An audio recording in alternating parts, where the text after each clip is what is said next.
My name is Lauren, and I'm 34 years old. If you had asked anyone in my family a few years ago who the responsible one was, they would have said my name without hesitation. But if you had asked who got what they wanted, the answer would have been my brother. Evan. Evan was 2 years older than me, charming when he needed to be, and incredibly good at making people believe he had everything under control. Even when he absolutely didn't. The house that started everything wasn't just a house. It was our childhood home. A 2-story colonial on Maple Ridge Drive, with white siding that my dad repainted every other summer and a backyard oak tree older than the neighborhood itself. My parents bought it before I was born. My dad used to say it was the only big risk he ever took in his life. And it worked out. By the time everything fell apart, the place was worth just over $620,000. No mortgage. Paid off years ago. When my dad passed away, the house became the center of every quiet conversation nobody wanted to have.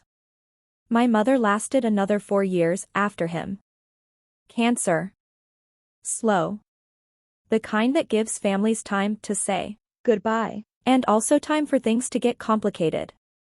My brother visited a lot during those months. Too much, honestly. At first I thought it was sweet. Later I realized it was strategic.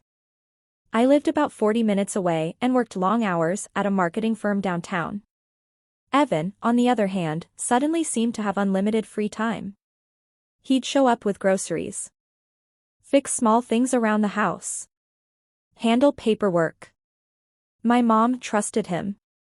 She trusted both of us, but Evan was the one physically there most often. I didn't think anything of it. Not then. The will was simple.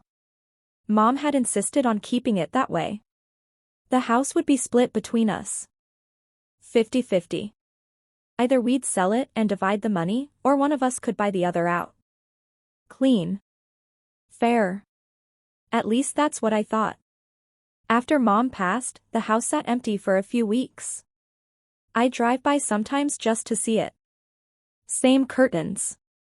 Same mailbox. Same wind chimes on the porch that still made that soft metal sound in the breeze. Evan called me about a month later. "So what do you want to do with the house?" he asked. His voice sounded casual. Too casual. "I figured we'd talk about it," I said. "I can't afford to buy you out," he said quickly. "So selling might make sense." That seemed reasonable.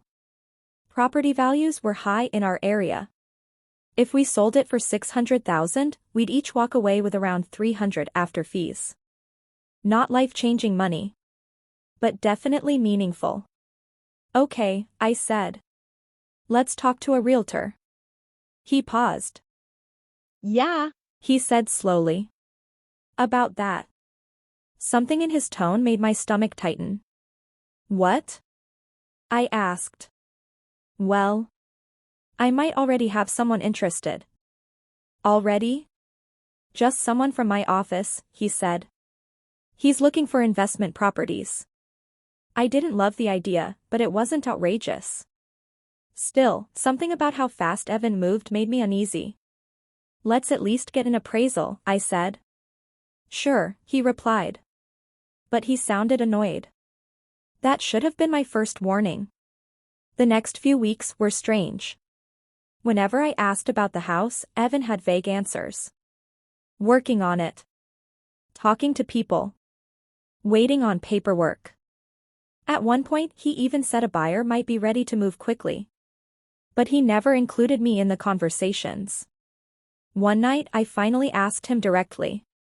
"Why haven't I seen any of these documents?" "Relax," he said. Relax.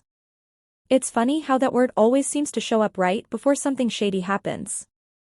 "Evan," I said, trying to stay calm. "It's half my house." "Technically," he said. Technically. That word made me pause. "What do you mean technically?"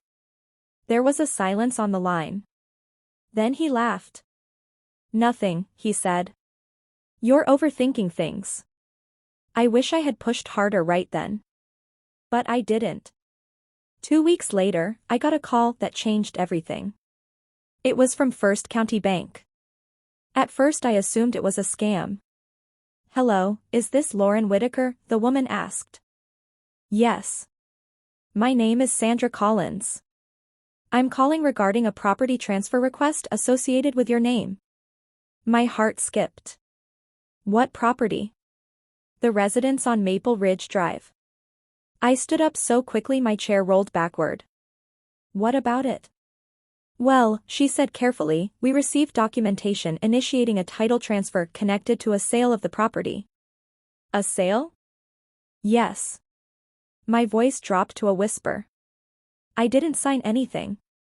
There was a pause on the other end. Then she said something that made my blood run cold. "That's exactly why I'm calling." Apparently, a buyer had already submitted financing paperwork for the house. A cash-heavy purchase with a small loan attached.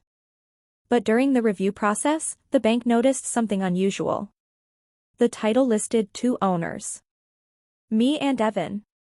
Yet the sale documents only had 1 signature. Evan's. And somehow, attached to the file, there was a digital copy of a signature labeled as mine. But it wasn't. Not even close. Sandra continued gently. "Our fraud detection system flagged the discrepancy. The transaction has been frozen pending verification." Frozen. I sat down slowly. "So, someone tried to sell the house without me?"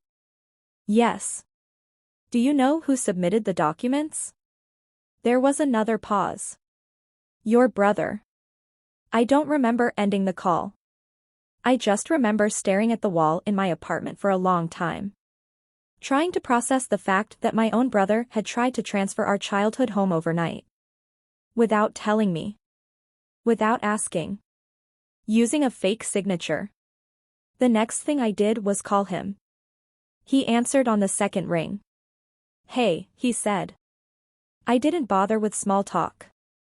"The bank called me." Silence. Long silence. "What bank?" he asked. I almost laughed. "First County," I said. "The one handling the mortgage for the buyer you forgot to mention." Another silence. Then he exhaled. "Lauren. Did you try to sell the house without me?" "It's not like that." That wasn't the question. He sounded irritated now. I was going to explain. When? After everything was finalized. My chest tightened. "So you plan to sell our house and tell me after it was already gone?" "You would have gotten your share," he snapped. "How generous." "It's the same outcome," he argued. "No," I said quietly. "It's really not." What he didn't seem to understand was that it wasn't just about the money. It was about trust. And the moment he forged my name, that trust evaporated. The bank launched a formal investigation. Once fraud is suspected, banks move quickly.